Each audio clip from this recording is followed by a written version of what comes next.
نفر سوال داده است: سلام علیکم، آیا شما به نزدیکی آزادی، عزت امان، بزرگمهر یاروف، غفار صدای، زید سعید، محمد علی حیات را میبینید یا از این حکومت حاضرت چنین امیدی نیست؟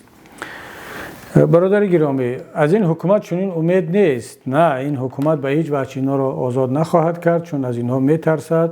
اینا هر کدام یک شخصیت های هستند که میتوانند پرزیدنت باشند، وزیر باشند، مردم اونها را دوست بدارد. حتی اگر دعوای پرزیدنتی هم نکنند، اینا طرفدار دارند. حکومت امروزه هیچ نفری محبوب در نزد مردم را قبول ندارد. حتی یک آوازخوان هم، سراینده خوب هم، اگر مردم را دوست بدارند و چاپلوس نباشد و رهبریت کشور او را دوست ندارد، با او حتی از صحنه دور میکنند. زندانی شاید نکنند، اما دیگر در تلویزیون و در مراسم ها و در این معرکه ها را دعوت نخواهند کرد و راه نمیدهند. چی رسد به یک سیاستمداری که مثل زید سعیدوف و محمد روزی اسکندر و محمد علی حیات و بزرگمهر و دیگرها که اینا هم محبوبیت دارند در نزد مردم و هم از دستشون یک کار می آید، هم می توانند رهبری دولت باشند و قدرت حکومت را از دست رحمانوف بگیرند در یک انتخاباتی آزاد.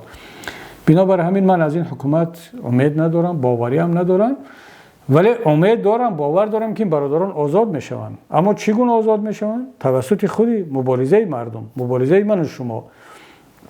ما اگر فکر کنیم که رحمانوف اینا را آزاد میکند، نه، رحمانوف اینا را برای اون زندانی نکرده است که باز آزاد کنند و اینا هیچ گناهی هم نداشتند. اگر اون گناه خرد و ریزه هم داشته باشند، در برابر جنایت ها و گناه های رحمانوف و وزیران دیگر و خانواده رحمانوف این اصلا هیچ چیز است، یعنی هیچ. اما چرا اینا در حکومتند و فلسفه دارند و اشرت دارند، اونها در زندان؟ برای که اینها قدرت دارند و اونها خواستند که انسان‌های آزاد باشند، انسان‌های با شرف باشند، سربلند باشند. و در شرایط کشوری مثل تاجیکستان انسانی آزاد با شرف، آزاد اندیش و تلاش کننده برای حقوق خود بودن جنایت هستین، جنایتکار است، او باید زندانی شود.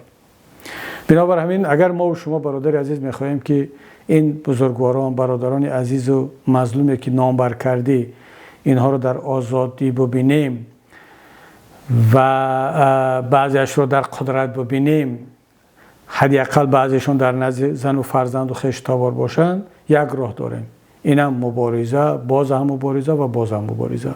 غیر از مبارزه و غیر از عوض کردن این حکومت به یک حکومت مردمی دیگر، ما راهی آزاد کردن این برادران و هزارها زندانی های دیگر را نداریم. چرا برادران؟ من این خواهری که مادری برادر عبدالرحمن هم زندانی شد اخیراً، این مادرم زندانی شد 6 سال، اینم باید آزاد شود. کی را آزاد میکند؟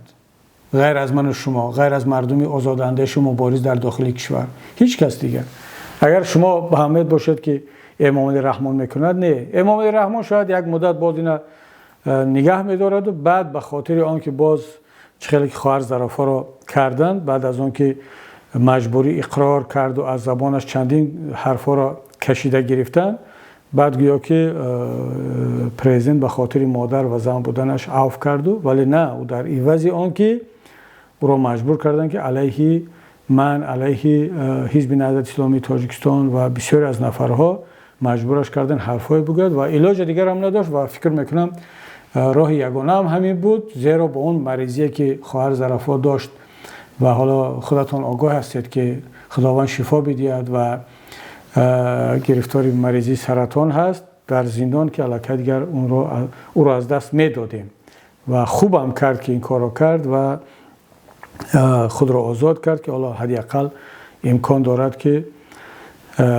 خود را توبه کند، اگرچه توبتش خیلی گران است، امکانیت ندارد و برادران و خواهرانی که میخواهند ظرفا را کمک کنند از بیرون نمیتوانند کرده، برای آنکه هم خودش زندانی می شود و هم دیگران را زندانی میکنند. چندین نفر از خانواده استاد نوری را بردن زندانی کردن. برای چی؟ برای که فرزندانش، یعنی خویش و تبار برادرش از اروپا کار کرده است، به برادرش کمک میکند، مبلغ فرستاده است، $100 $50 اون را میبرن زندانی میکنن. برای چی؟ برای که تو از خارج کمک گرفتی. اگر حالا اینجا دوستانم که در اینجا مشورت کردن که خواهر ظرفا در همین حالت گرفتار است، یا دیگر زندانی ها، یا دیگر مردم مظلوم، دیگر خش و تبار در حالت قشاقی و کمبیزایتی قرار دارد. ما در اینجا کار میکنیم، زندگی به هر صورت ریسک پیدا هست، می شود که $50 $100 به یک خش و تبار، به یک هموطن، به یک دوست روان کرد،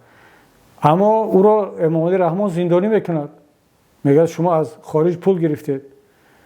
و خب در یگان قانون این نوشته نشده است، در یگان کودکس جنایی نیست، این احمقی در هیچ جای دنیا نیست، در تاجیکستان هم نیست. اما در تاجیکستان که قانون نیست، در تاجیکستان آزادی نیست، منطق نیست، عدالت نیست، هر کسی را خواهند زندانی میکنن. بنابر همین اگر ما میخواهیم که حالا موضوع کمی پیچید به موضوع خواهر ظرفا و اون خواهر زندانی، مادری برادر عبدالرحمن و دیگر زندانی ها، اما وقتی که درباره این بزرگواران صحبت میکنیم یادمان نروند که مادران هم زندانی هستند و خیلی از مردم دیگری تاجیکستان اگرچه در پس پنجره نیست، در خانه زندگی میکنند، اونا هم در یک زندان بزرگ زندگی دارند. وقتی که آزادی سخن نیست، آزادی دین نیست، آزادی اقتصادی نیست، اصلا مردم دیگر نان خوردن ندارد، اونم دیگر زندان است، فقط در پس پنجره نیستیم. بنابر همین یگانه راه برادر بازم مبارزه و تلاش ما و شما است که انشاءالله این هم دعا کنیم و هم تلاش کنیم این برادران آزاد خواهند شد. خداوند نگهبانتون باشد.